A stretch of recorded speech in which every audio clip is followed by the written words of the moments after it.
There is something magical about round canvases. Today I'm working on a 12-inch round canvas. This was provided to me by Fredericks, just for transparency. I am sponsored by Fredericks, but they were already the only canvas I used, so the only difference is I tell you about them now. As always, the links for the supplies that I use and love are listed in the video description. And if you would like to follow along with the nearly 2-hour-long lesson of this video, you can become a student over at patreon.com/Lachri and get access to this and over 400 other lessons for as little as $6 a month.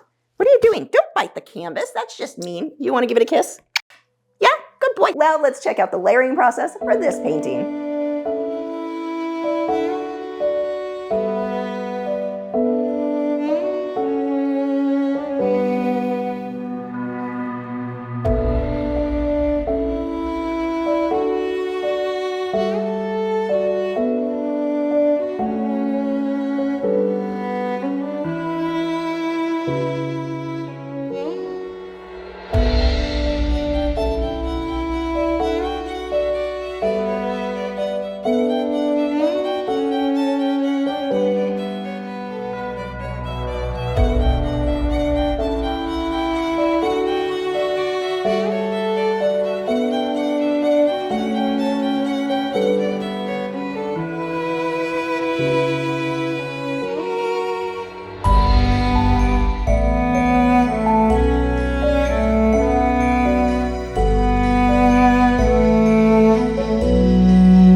Do you have a hard time coming up with unique painting ideas? Try my trick I used in this video.